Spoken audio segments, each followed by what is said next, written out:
it made me see that, you know, there are good people out there that have respect and have discipline and understand, as you say, what the right moment is and what the right, you know, what the right environment is and how to adjust to their surroundings. Let me tell you this one. I was going to a wedding up in Newcastle a couple of years ago, and when they were in the championship, and a friend of mine said, "Oh, why don't you come up to watch the game? Like, it's on the Saturday, the wedding's on the Sunday. You can stay over and go to the wedding." I thought, yeah, why not? Newcastle, Fulham. They were both at the top of the league at the time. Could be a decent game. So anyway, I'll go. He said, "Oh, we'll look after you, Troy. Don't worry, blah, blah, blah." So I'll go into the Irish pub beforehand, get into the ground and say, "Look, your seat's over here. I'm just up there. But these lovely people are going to look after you." So I'm sitting, I'm in the middle of this older couple. I'd say the guy's about 70 odd. His wife is sitting in front of me. She's probably about the same age. There's a couple of others who are like 60 odd all around. So I'm in this group. And to be fair, they're lovely as pie. So me and the guy to my left, the husband, strike up this conversation that lasts the whole 90 minutes. I don't think I watched the football, to be honest. It was brilliant. It was brilliant. No, it was brilliant. I was just like, we were just, you know, he's asking me about where I've come from, what am I doing up there, blah, blah, blah, a little bit about him and how he's been going to St. James's Park since he was a nipper. And it was fantastic. And I didn't care for that. You know, I wasn't supporting any of the teams anyway, so it didn't really matter. My mate comes down at half time. "You okay?" I said, "Yeah, I'm being well looked after. Don't worry about that." Brilliant. So watching the game, gets to the 87th minute. And he starts to focus on the football. He says, I don't know how, because I've not seen any of the game. And he's gone, "Those three forwards for Fulham, they're brilliant, aren't they?" And I went, "Oh, I can't remember who was playing up front for Fulham." But Newcastle won, didn't they? No. Fulham won 3-1. Fulham won 3-1. And he went, "Oh," and I said a name. And he went, no, not that one. He went, "The other coloured one on the other side." And I went like that. "Oh, he's only gone and called him coloured." But you know what?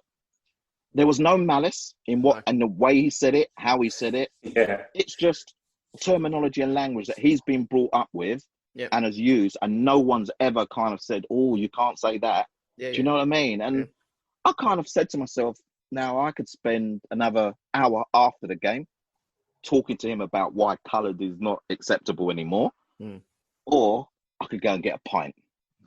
So I chose to go and get a pint because I just thought, one, I didn't even want to break it up or come across as telling him what he can and can't. I'm never going to see the guy again.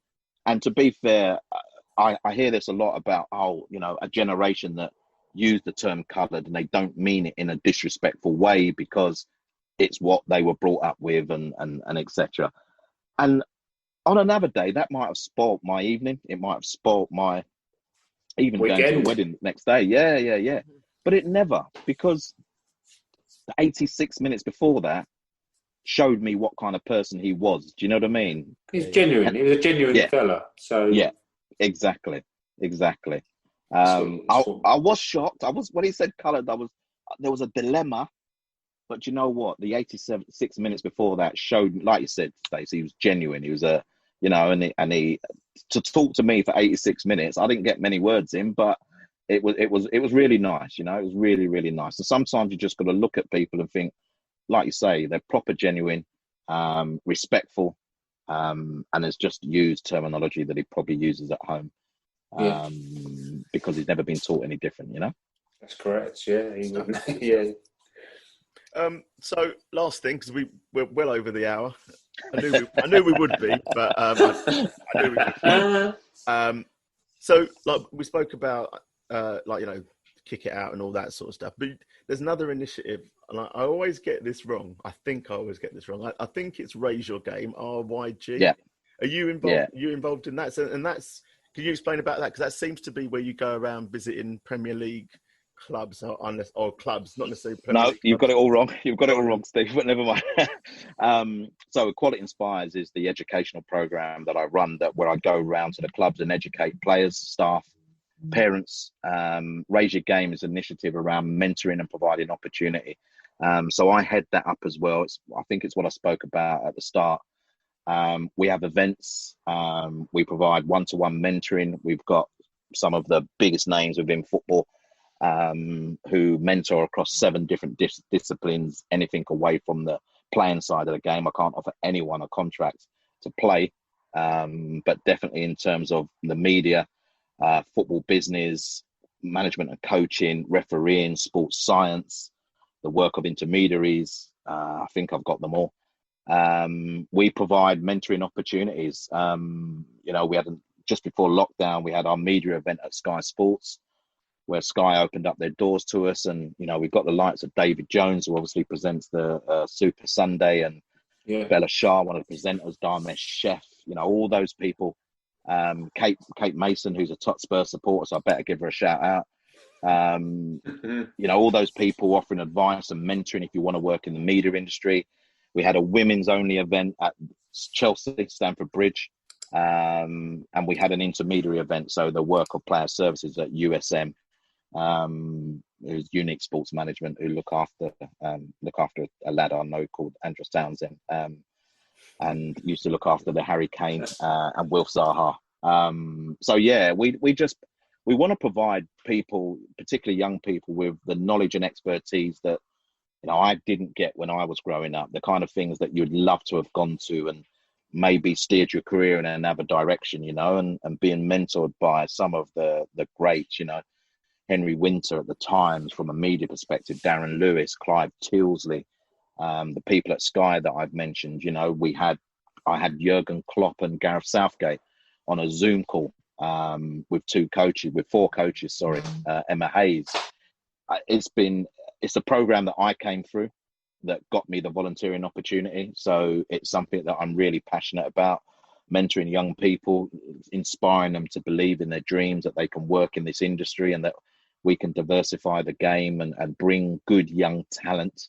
And that's the biggest thing, good young talent through the kind of that wheel, get them on that wheel and get them influencing the game in a different way and bringing their own unique perspective on football, particularly at a period of time where this has been running now I've been running it for 8 years, and when people say, there's no talented people from black and ethnic minority backgrounds out there, well, I can show you a list of talented people that can influence the game. And hopefully when I'm long gone, they will be the future, the leaders of the game, and they'll be the leaders within their own right because of what they've been working towards from years on. So yeah, I'm really proud of the program. I'm really proud of the young people that it's produced already and the people that it's given a kind of leg up to. But it can only get bigger and better, and hopefully that will continue. Excellent. And I think that's a perfect way to end. So, Troy, it's been an absolute pleasure. It really has. I'd love to have you on at some point again. I don't know what to talk about. Talk football. I can talk football as well if you want.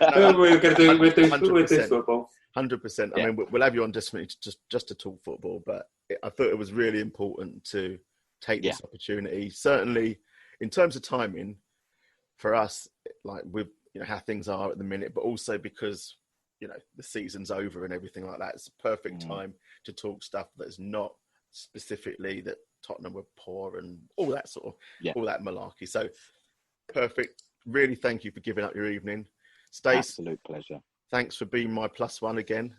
Oh, mate, anytime. You know me. Excellent. Okay. You sound like you're used to that, Stace. A +1, yeah? That's fine. We can't shut Steve up. He's always talking. I told you I was looking forward to it. What can I say? That's all right. Quality. Absolute quality. Good to talk to you, Troy. Yeah, absolute pleasure, Stace, from my side anyway. Okay. Yeah. So we've been the VAR Side Spurs podcast, so thank you and good night.